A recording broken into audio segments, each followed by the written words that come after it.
Hi, I'm Marchie, a 32-year-old lawyer living in New York City. Before I get into my story, don't forget to like and subscribe for more wild tales from my life. You won't want to miss what's next. So I'm sitting in my office, swamped with case files, when my phone buzzes. It's Derek, my boyfriend of 2 years, asking me to meet him at our favorite coffee shop. I had no idea my life was about to change. I arrive at the cafe and see Derek looking nervous but excited. He gets down on one knee, pulls out a ring, and says, "Marchie, will you marry me?" I'm speechless for a moment before I shout, "Yes." The whole cafe bursts into applause. A few weeks later, I meet Derek's family for the first time. His dad, Mike, is cool, but his mom, Karen, well, she's a handful. "So, Marchie," Karen says, looking me up and down. "Derek tells me you're a lawyer. Isn't that a bit stressful for a woman?" I force a smile and reply, "Actually, I find it really rewarding. I love helping people with their legal issues." Karen just hums, clearly not impressed. I can tell we're going to have problems. One day, while dress shopping with Karen and my best friend Samantha, things get tense. "I just think white may not be the most suitable color for you, dear," Karen says with a fake smile. I bite my tongue, but Samantha jumps in. "What exactly are you trying to say, Karen?" Karen just shrugs and says, "Oh, nothing. I just thought Marchie might want something more subtle." Later, over drinks, I vent to Samantha. "I don't know what to do, Sam. It feels like she's determined to hate me." Samantha takes a sip of her drink and asks, "Have you talked to Derek about it?" I sigh and say, "I've tried, but he just says she needs time to get used to me. He doesn't see how bad it is." Samantha leans in and says, "Girl, you need to stand up for yourself. Don't let her walk all over you." On my wedding day, I wake up with butterflies in my stomach. This is the day I've always dreamed of. My bridesmaids burst into the room with champagne, and we start getting ready. "You look stunning, Marchie," Samantha says, helping me into my dress. I smile at my reflection, hardly believing this is real. The music starts, and I walk down the aisle. Derek's eyes light up when he sees me, and for a moment, everything is perfect. The minister begins the ceremony, and we exchange loving glances as he speaks. Then he says, "If anyone has any reason why this couple shouldn't be married, speak now or forever hold your peace." Suddenly, a loud voice breaks the silence. I object. "This woman is already married," someone shouts, waving a paper in the air. "She's a bigamist." Gasps and murmurs spread through the crowd. I feel like I'm trapped in a nightmare. "What are you talking about?" I ask, my voice trembling. Karen marches up to the altar and hands the minister a piece of paper. "This is a marriage certificate. Marchie was married 3 years ago in Las Vegas to a man named Robert Johnson. She never divorced him."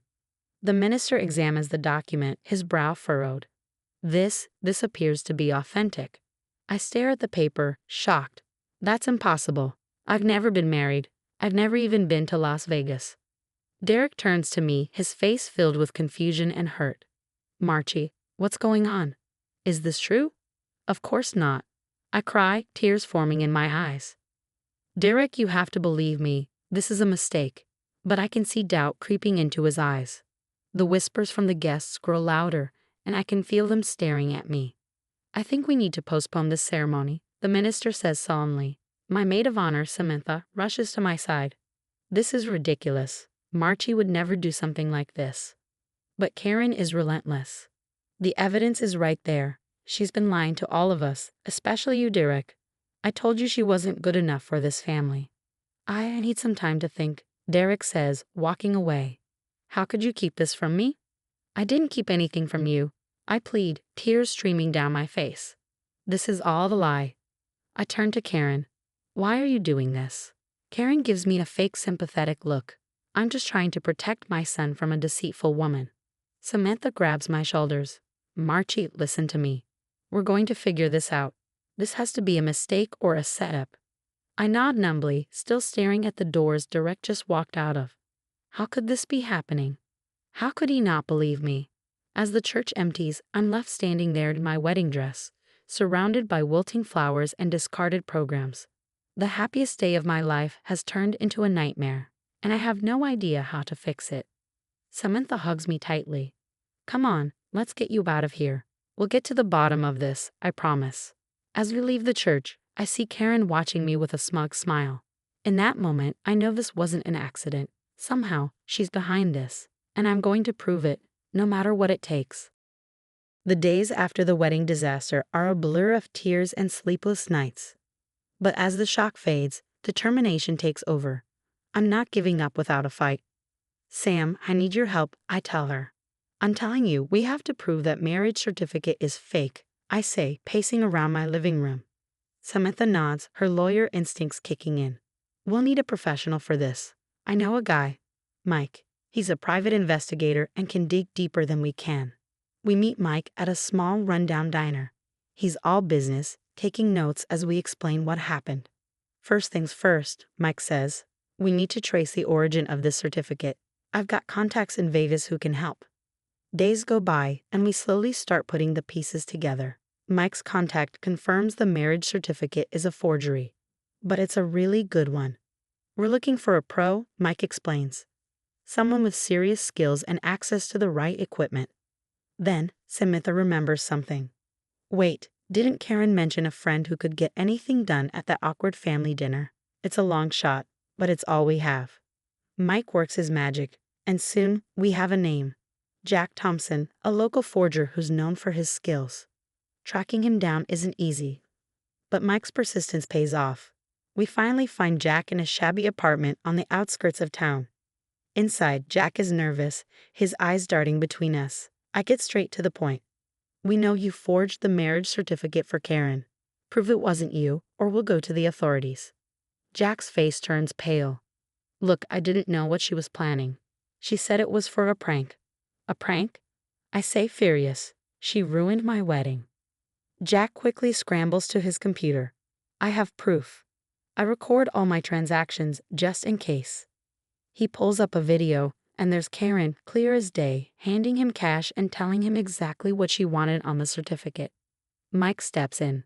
We'll need you to transfer that to us, he says, his voice firm. Jack nods quickly. Take it, just don't turn me in, okay?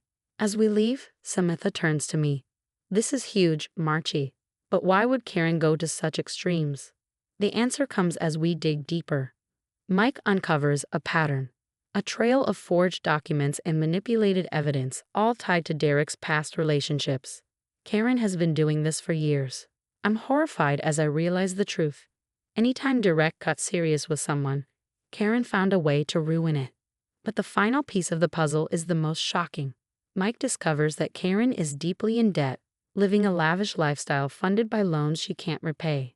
She's after Derek's trust fund, Samantha concludes. If he marries you, she loses control.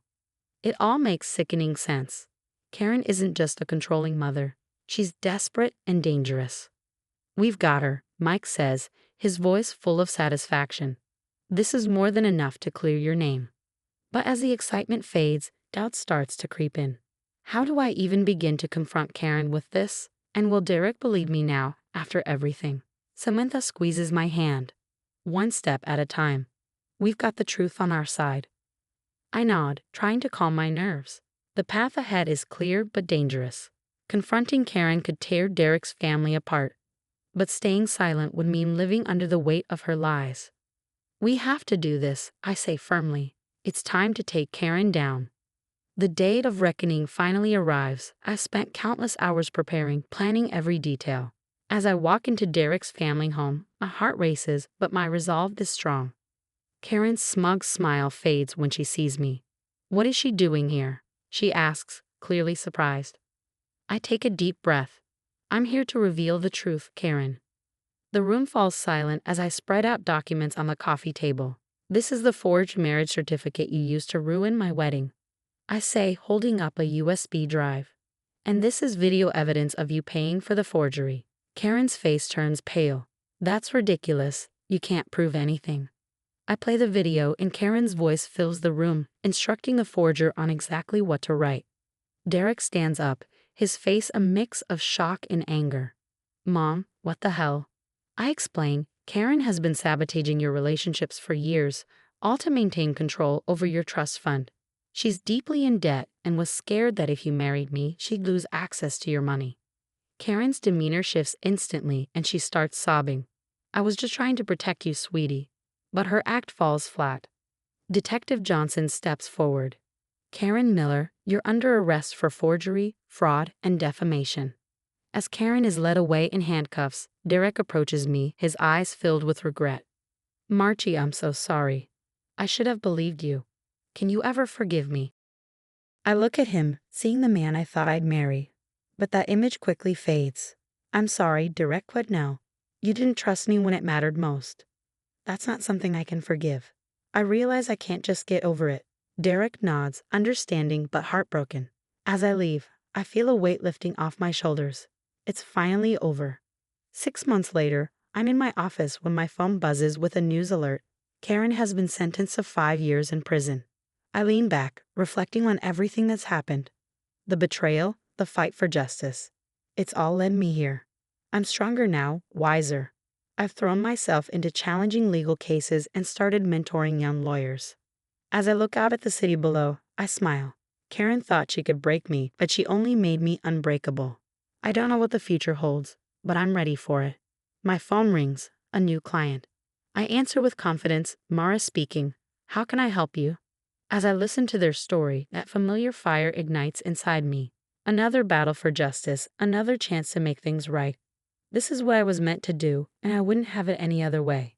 That's the end of Marchie's story. Now, I want to hear from you. Was Marchie right to reject Derek's apology, or should she have given him a second chance? Is trust, once broken, truly impossible to repair in a relationship?